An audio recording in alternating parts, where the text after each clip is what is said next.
ഹരി ഓം. ദശകം 24, ശ്ലോകം 3.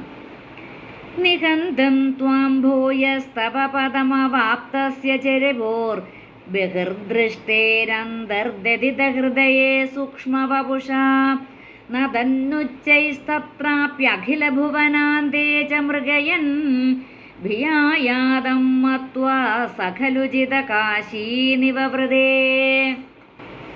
പദച്ഛേദം നോക്കാം. നിഹന്തും ത്വാം ഭൂയഃ തവ പദം അവാപ്തസ്യ ച രിപോഃ. ഭൂയഃ തവ എന്ന് തന്നെ പിരിച്ചു കൊടുത്തിരിക്കുന്നത് ഭൂയസ്തവ എന്ന് വായിക്കുക. നിഹന്തും ത്വാം ഭൂയസ്തവ പദമവാപ്തസ്യ ച രിപോർ. രിപോഃ എന്ന് കൊടുത്തിട്ടുണ്ട്. രിപോർ ബഹിഃ ദൃഷ്ടേ അന്തർദധിത ഹൃദയേ സൂക്ഷ്മ വപുഷാ. ബഹിർദൃഷ്ടേരന്തർദധിത ഹൃദയേ സൂക്ഷ്മ വപുഷാ നദൻ ഉച്ചൈഃ തത്ര അപി അഖില ഭുവന അന്തേ ച മൃഗയൻ. നദന്നുച്ചൈസ്തത്രാപ്യഖിലഭുവനാന്തേ ച മൃഗയൻ. നദൻ ഉച്ചൈഃ തത്ര. ഉച്ചൈഃ തത്ര ആണ് ഒരുമിച്ച് വരുമ്പോൾ ഉച്ചൈസ്തത്ര അപി എന്ന് വരുന്നത്. ഭിയാ യാതം മത്വാ സഹ ഖലു ജിതകാശീ നിവവൃതേ. ഭിയാ യാതം മത്വാ സഖലു ജിതകാശീ നിവവൃതേ.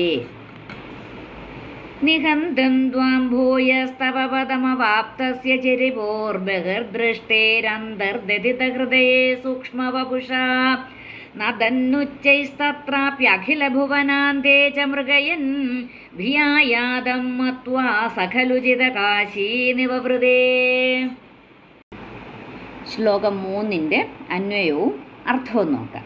ശ്ലോകം 2 നമ്മൾ പറഞ്ഞു, ആ ഹിരണ്യകശിപു ആ ഘോരമായിട്ടുള്ള തപസ്സൊക്കെ ചെയ്ത് ബ്രഹ്മാവിനെ പ്രത്യക്ഷപ്പെടുത്തി ആ വരമൊക്കെ മേടിച്ച് അഹങ്കാരിയായിട്ട് ആ ഇന്ദ്രനിൽ നിന്നും സ്വർഗമൊക്കെ തട്ടിപ്പറിച്ചു. എന്നിട്ടോ 3-ാം ശ്ലോകത്തിൽ ആ ഹിരണ്യകശിപു, അഹങ്കാരിയായിട്ടുള്ള ഹിരണ്യകശിപു വിഷ്ണുവിനെ നിഗ്രഹിക്കാൻ വേണ്ടിയിട്ട്, വധിക്കാൻ വേണ്ടിയിട്ട് വൈകുണ്ഠത്തിലേക്ക് പോകുന്നു. ഭൂയഃ ത്വാം നിഹന്തും തവ പദം അവാപ്തസ്യ. ഭൂയഃ അനന്തരം, ത്വാം നിന്തിരുവടിയെ, നിഹന്തും നിഗ്രഹിക്കുവാൻ, തവ തവ പദം നിന്തിരുവടിയുടെ സ്ഥാനത്തിൽ, അതെവിടെയാണ്? വൈകുണ്ഠത്തിൽ, അവാപ്തസ്യ എത്തിച്ചേർന്ന.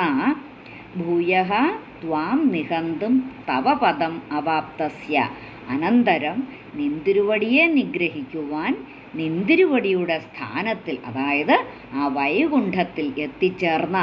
ആരാണ് പറയുന്നത്? ഭട്ടതിരിപ്പാട് പറയുകയാണ്. അതാണ് നിന്തിരുവടി നിന്തിരുവടി എന്ന് പറയുന്നത്. ഭഗവാനും ഭട്ടതിരിപ്പാടും കൂടെ ഉള്ള ആ വർത്തമാനമാണിത്, സംവാദം. രിപോഃ ഹൃദയേ സൂക്ഷ്മവപുഷാ ബഹിർദൃഷ്ടേഃ അന്തർദധിത ച.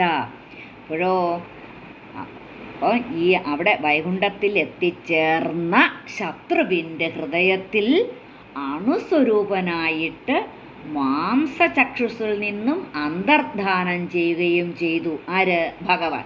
അപ്പോൾ ഭഗവാന്റെ അടുത്താണല്ലോ എത്തിച്ചേർന്നത്. അവിടെ എത്തിച്ചേർന്നപ്പോൾ ആ ശത്രുവിൻ്റെ എന്ന് പറയുന്ന ആരാണ്? അത് ഹിരണ്യകശിപുവിന്. ഭഗവാൻ ആരോടും ശത്രുതയൊന്നുമില്ല. പക്ഷേ ആർക്കാണ്? ഹിരണ്യകശിപുവിന് ഭഗവാനോടാണ് ശത്രുത.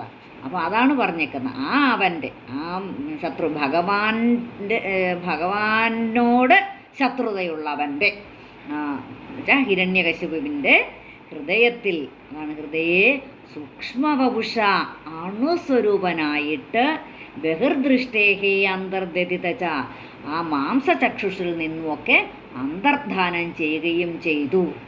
സഹ ഖലു ഭിയാ യാതം മത്വാ. സഹ ഖലു അവനാകട്ടെ ഭിയാ യാതം മത്വാ അവിടുന്ന് ഭയപ്പെട്ട് ഓടി എന്ന് വിചാരിച്ച് അപ്പം ആ ഹിരണ്യകശിപു വിചാരിച്ചു, അതാണ് അവനാകട്ടെ എന്ന് പറയുന്നത്. ആ ഹിരണ്യകശിപു വിചാരിച്ചു ഭഗവാൻ എവിടെയോ ഭയപ്പെട്ട് ഓടിപ്പോയി, അവനെ കണ്ടിട്ട് ഭയപ്പെട്ട് ഓടിപ്പോയി എന്ന് വിചാരിച്ച് ഉച്ചൈഹി നദൻ തത്ര അഭി, ഉച്ചൈഹി ഉറക്ക നദൻ ഗർജിച്ചുകൊണ്ട് ആ വൈകുണ്ഠത്തിലും അഖില ഭുവനാന്തേജ മൃഗയൻ, അഖില ഭുവനാന്തേജ മൃഗയൻ മറ്റെല്ലാ ലോകങ്ങളിലും, ഭുവനാന്തേജ മൃഗയൻ എന്ന് പറഞ്ഞാൽ അന്വേഷിച്ച്, എല്ലാ ലോകങ്ങളിലും അന്വേഷിച്ച് ജിതകാശി നിപവൃതേ ആ വിജയാഭിമാനിയായിട്ട് മടങ്ങിപ്പോന്നു. അപ്പോൾ അവൻ വിചാരിച്ചു, അവിടെ ചെന്നപ്പോൾ കാണാത്തപ്പോൾ അവൻ വിചാരിച്ചു എന്താണ്, ഭഗവാൻ അവനെ കണ്ടു ഭയപ്പെട്ടിട്ട് എവിടെയോ ഒളിച്ചിരിക്കുകയാണെന്ന് വിചാരിച്ചു. നീ എവിടെ, നീ എവിടെ എന്നും പറഞ്ഞാണ് ഉറക്കെ ഗർജിച്ചത്. ഗർജിച്ചുകൊണ്ട് വൈകുണ്ഠത്തിൽ മുഴുവൻ നടന്നു. നീ എവിടെ, നീ ഇങ്ങോട്ട് ഇറങ്ങി വാടാ, നിന്നെ ഞാൻ കാണിച്ചു തരാമെന്നുള്ള മട്ടിൽ. നീ എന്താ എന്നെ കണ്ട് പേടിച്ചിരിക്കുകയാണോ എന്ന് പറഞ്ഞു ഉറക്കെ അമറി വിളിച്ചിട്ട് അവിടെ കാണാഞ്ഞിട്ട് അവിടുന്ന് പോയി മറ്റെല്ലാ ലോകങ്ങളിലും അന്വേഷിച്ചിട്ട് ഇവൻ എവിടെയോ പോയി ഒളിച്ചിരിക്കുകയാണ് എന്ന് വിചാരിച്ച് ആ വിജയാഭിമാനിയായിട്ട് മടങ്ങിപ്പോരുകയും ചെയ്തുവല്ലോ. ശരിക്കും ഭഗവാൻ എവിടെയാണ് ഇരിക്കുന്നത്? അവൻ്റെ തന്നെ ഹൃദയത്തിൽ കയറി ഇരിക്കുകയാണ്. അപ്പോൾ ചിന്മയാനന്ദ സ്വാമിയുടെ ഒരു ഉദാഹരണം ആചാര്യൻ എപ്പോഴും പറഞ്ഞു കേട്ടിട്ടുണ്ട്. ഈ ഭഗവാന് ശത്രുവിൻ്റെ മനസ്സിൽ കയറി ഒളിച്ചിരുന്നു എന്ന് പറഞ്ഞല്ലോ. അപ്പം ഒരാൾ ഒരു പെട്ടി നിറയെ പണവുമായിട്ട് ബോംബെയിൽ നിന്ന് ട്രെയിനിൽ വരുന്നു എന്നാണ് അന്ന് ആ പറഞ്ഞ ഉദാഹരണം അങ്ങനെയാണ്. ബോംബെയിൽ നിന്ന് ട്രെയിനിൽ എവിടോട്ടാണ് വരുന്നത്? തിരുവനന്തപുരത്തേക്ക് വരുന്നു. അപ്പോൾ ഈ പണ്ടൊക്കെ ബോംബെയിൽ നിന്ന് വരുന്ന 1-2 ദിവസമൊക്കെ എടുക്കുമല്ലോ ട്രെയിനിൽ. അപ്പോൾ ഇയാളാണെങ്കിൽ വലിയൊരു പണക്കാരനാണ്. അപ്പോൾ ആ പണക്കാരൻ്റെ ആ പെട്ടിയിൽ നിറച്ച് പണമായിരുന്നു ഉണ്ടായിരുന്നത്. അപ്പോൾ ഇയാൾ എന്ത് ചെയ്തു, എടുത്ത് ആ പെട്ടിയൊക്കെ തുറന്ന് വെച്ച് നോട്ടൊക്കെ എണ്ണി നോക്കി എന്നിട്ട് തിരിച്ചു വെക്കുന്നു. അപ്പോൾ അടുത്തിരുന്ന ഒരു കള്ളനാണെന്ന് ഇയാൾക്ക് മനസ്സിലായി. അപ്പോൾ നോട്ട് എണ്ണി വെക്കുന്നതൊക്കെ ഈ കള്ളൻ ശ്രദ്ധിക്കുന്നുണ്ടായിരുന്നു. അയാളൊരു സേട്ടായിരുന്നു. അപ്പോൾ ആ സേട്ട് രാത്രി ഉറങ്ങിയപ്പോൾ ഈ കള്ളൻ എന്ത് ചെയ്തു, പതുക്കെ വന്ന് ഇയാളുടെ പെട്ടിയെടുത്ത് തുറന്ന് നോക്കി. അപ്പോൾ നോക്കിയപ്പോൾ അതിനകത്ത് പണമൊന്നും കണ്ടില്ല. അപ്പോൾ അയാൾ വിചാരിച്ചു, ഈ പണം ഇയാൾ എവിടെ ആയിരിക്കും ഒളിച്ചു വെച്ചത്, ഈ പണം അതിനകത്ത് കാണുന്നില്ലല്ലോ എന്ന് വിചാരിച്ചു. അപ്പോൾ അടുത്ത ദിവസം നേരം വെളുത്തപ്പോഴത്തേന് ഈ സേട്ട് വീണ്ടും പെട്ടിയൊക്കെ തുറന്നു വെച്ച് പണമൊക്കെ വീണ്ടും എണ്ണി നോക്കി. ഇയാളുടെ മനസ്സിൽ കൂടെ അപ്പോഴും ഇത് തന്നെയാണ് പോകുന്നത്. പണം എണ്ണി നോക്കി. അയാൾ എന്നിട്ട് തിരിച്ച് പെട്ടിക്കകത്ത് ഭദ്രമായിട്ടൊക്കെ വെച്ച് മാറ്റി വെച്ചു പെട്ടി. അപ്പോൾ എന്നിട്ട് ആ ദിവസം രാത്രി ഉറങ്ങാൻ കിടന്നു കഴിഞ്ഞപ്പോഴത്തേനും ഈ സേട്ട് ഉറങ്ങിയെന്നറിഞ്ഞപ്പോഴത്തേനും ഈ കള്ളൻ എന്ത് ചെയ്തു, പതുക്കെ വീണ്ടും ചെന്ന് പെട്ടി തുറന്ന് നോക്കി. ഇന്ന് പെട്ടിക്കകത്ത് കാണും പൈസ എന്ന് വിചാരിച്ച് പെട്ടി തുറന്ന് നോക്കി. അപ്പോഴും പെട്ടിക്കകത്ത് പൈസ ഇല്ല. കള്ളൻ ആ പാടെ വിചാരിച്ചു, ഇത് എന്ത് മാജിക്കപ്പാ ഇത്, പൈസ തുറന്ന് നോക്കുമ്പോൾ പൈസ ഉണ്ട്, ഇയാൾ നോക്കുമ്പോൾ പൈസ വിട്ട് കാണുന്നുമില്ല. അപ്പം തിരുവനന്തപുരത്തെത്തി അയാൾ ആ സേട്ട് ഇറങ്ങാൻ തുടങ്ങിയ ഉടനെ ഈ കള്ളൻ അടുത്തി ഒന്ന് ചോദിച്ചിട്ട് തൊഴുതും കൊണ്ട് ചോദിച്ചു, എന്നാലും അതൊരു അതിശയമായിരിക്കുന്നല്ലോ, നിങ്ങൾ ആ പൈസ എന്ത് ചെയ്തു, അതിനകത്തിരുന്ന പൈസ എവിടെയാണ് സൂക്ഷിച്ചിരുന്നത് എന്ന് ചോദിച്ചു. അപ്പോൾ ഈ സേട്ട് പറഞ്ഞു, അത് ഒരിടത്തുമല്ല, നിൻ്റെ തലേണയുടെ കീഴിലാണ് ഒളിച്ചു വെച്ചിരുന്നത്, നിൻ്റെ തലേണയുടെ ഒളിച്ചു വെച്ചിരുന്നുമല്ല, നിൻ്റെ തലേണയുടെ കീഴിൽ തന്നെ ഉണ്ടായിരുന്നു അത് എന്ന് പറഞ്ഞു. അപ്പോഴാണ് കള്ളൻ വിചാരിച്ചത്, ചേടാ പാടേ, ഇത് പെട്ടിയൊന്നും തുറന്ന് നോക്കണ്ടായിരുന്നല്ലോ, എൻ്റെ തലേണയുടെ കീഴിൽ തന്നെ ഉണ്ടായിരുന്നല്ലോ എന്ന്. അതുപോലെയാണ് ഈ ഭഗവാൻ ഈ